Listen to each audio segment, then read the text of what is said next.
Additional prayer, please. Additional prayer, yes. Uduaha, representing the people of Kogi Central. I do have an additional prayer that the Nigerian Immigration and Prison Services should liaise with the Libyan prisons to repatriate Nigerian female prisoners who birthed children in prisons. This is born out of the fact that numerous Nigerian women who were sex trafficked to Libya and happened to escape the unworthy, unhuman situations were arrested and detained in the Libyan prisons, and they are being used to satisfy the sexual urges of the prison warders and prison officials. It is a fact that many of our Nigerian women who found themselves in the Libyan prisons are pregnant, and many have given birth to children who live in the prisons. So I would appreciate the chambers and my colleagues do approve this so that children, innocent children who are of Nigerian heritage do not suffer with their innocent mothers, that they be brought back to Nigeria. Thank you. Immigration and Prison Services to liaise with the Libyan prisons to repatriate Nigerian female prisoners who birthed children in Libyan prisons. All right. Any seconder? Any seconder? Yes, seconder, the leader of the Senate. To second the additional prayer as most ably moved by distinguished Senator Natasha. Repeat the additional prayer so that people understand. Well,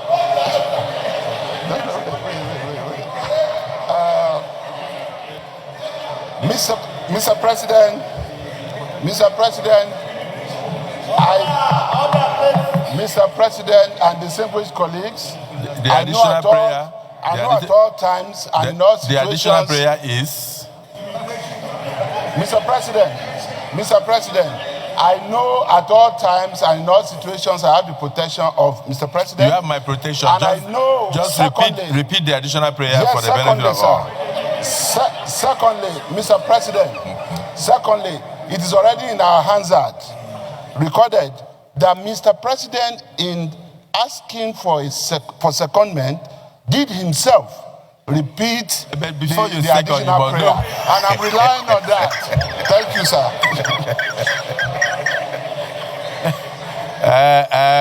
I know that the Senate leader is a lawyer. Don't practice your law on the Senate. Repeat what you are seconding. It's very simple.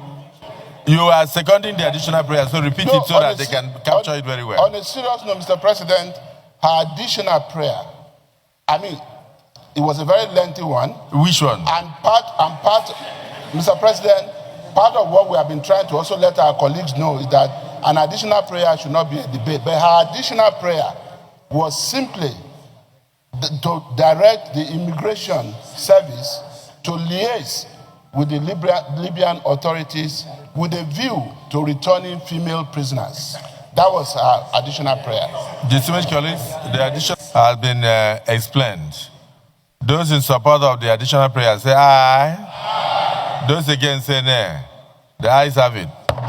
So let me now thank distinguished Senator Anyeka Mbasi, former Speaker Akwa Ibom State House of Assembly, for bringing this to the fore. And pray that when this is communicated to the relevant authorities, Senator Garba and his committee on legislative compliance will follow up to be sure that all the prayers we have brought out today, including the additional prayers, are adhered to. And then use this opportunity to also urge Nigerian youths that home is home. Home is best. That sometimes some of the places you are going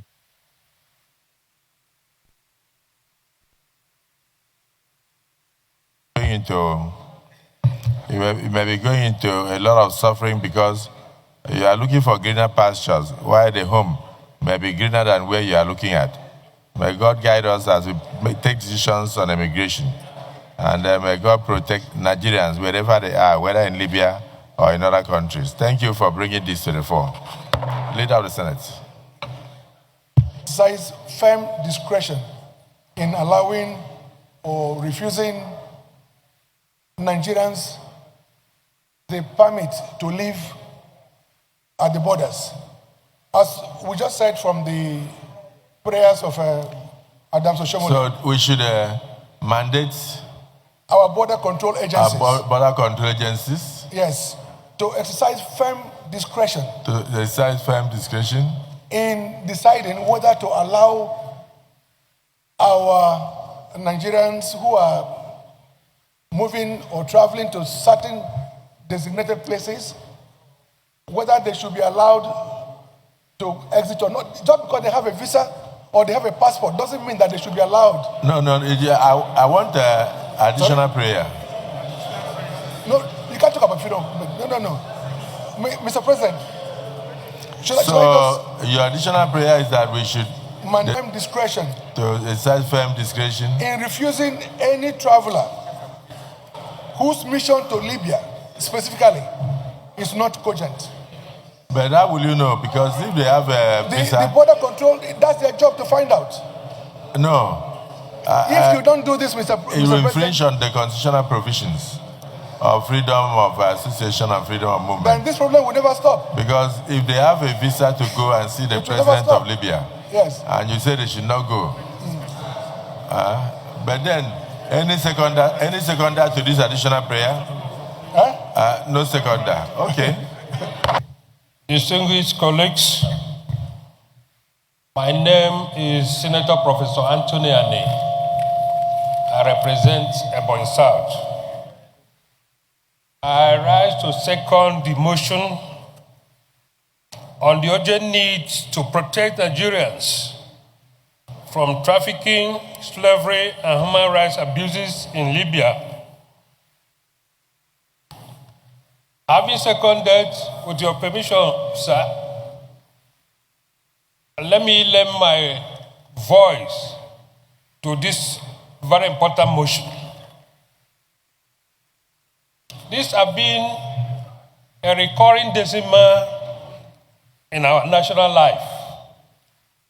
Libya has been an epicenter where this human rights abuse seems to be so much domiciled. Victims of this human traffic offense have faced a lot of exploitations, inhuman treatment, and so many ugly stories about their encounters. Their health is put in jeopardy. They are incomplete, dependent on the traffickers. And so I so much agree with all the contents and the crafting of this motion. And it's my opinion, my desire, that all of us will lend a voice to this by calling on the agencies responsible, all the relevant agencies of government, to intensify their efforts in curbing this excess. Because this has put Nigeria in a very bad image. The story all this time, all these years, has been so bad. And the thing keeps repeating itself day by day, week by week, month by month. It seems government, and in particular the relevant agencies, are not sitting up to their responsibilities to see that this is stopped. So I strongly support that strong efforts should be made to curb this excess, because it's biting very badly on the social fabric of this country. Mr. President, distinguished colleagues, I so submit. Thank you. Is there any